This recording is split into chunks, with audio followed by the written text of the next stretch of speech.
welcome back to 5 Acres Honey Farm. I'm Tara Lynn and I have a quick little video to show you. I figured the lighting is a little bit better out here than down in the basement in my bee room, and it's just kind of comfortable out, but we're expecting some really cold temperatures the next few nights. My Freeman beetle traps for my small hive beetle management arrived, and they're a lot bigger than I thought they were going to be, and I'll kind of give you a close-up of what I'm talking about. And there are so many videos that I've already watched about how to use these, so this is not a how to use the Freeman beetle trap video. It's more of a closer look at the traps and what I was expecting, and then a little bit about the timing for our North Carolina region on when I'm planning to put those out. Right, so both of the traps came in a really big box, and I ordered these from Arbico Organics, and I'll include a link. I'm not affiliated with them, it's just what I use for my nematode purchases and some other pest management. So what I wanted to kind of show my surprise here. So I did specifically order the ventilated traps, and it wasn't really clear in the pictures the difference between them, but I just know for me, I use the ventilated screened bottom boards on all of my hives, and small hive beetles are typically really prominent during the hotter months, so I didn't want to really enclose the hive unnecessarily. And I think it was maybe a $5 difference to have a ventilated Freeman beetle trap. So the idea here, and I'll come down closer down here so you can see, there is a tiny gap in here, which really doesn't go anywhere. It's mainly just like kind of that part of that ventilation and that riser. So this is all solid in here other than this little bridge piece down here.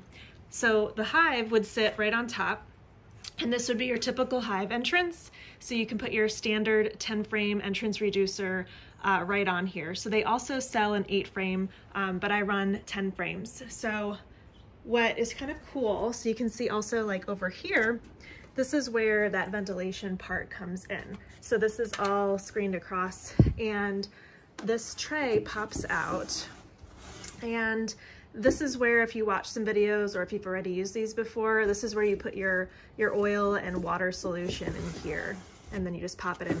I love how sturdy this material is. It's not like the IPM boards of that like chloroplast plastic that's like super flimsy.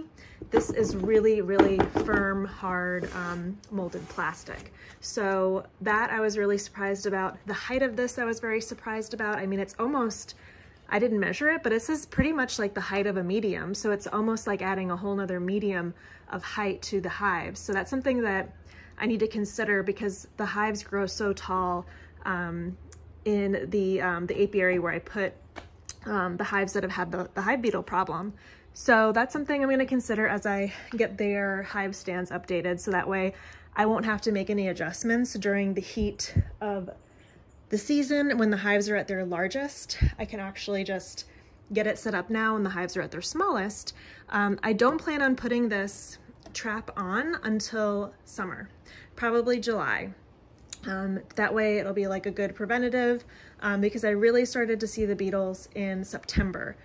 So I wanted to kind of get this on and just kind of help keep the populations lower. I've already applied some beneficial nematodes out there, and once it gets a little bit warmer, I'll be able to order more, but right now the ground is a little too frozen in the western North Carolina area.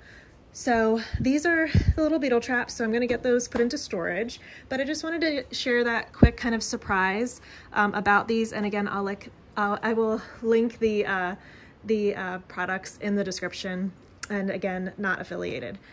So curious what your traps are like, and if you already run some ventilated traps like these.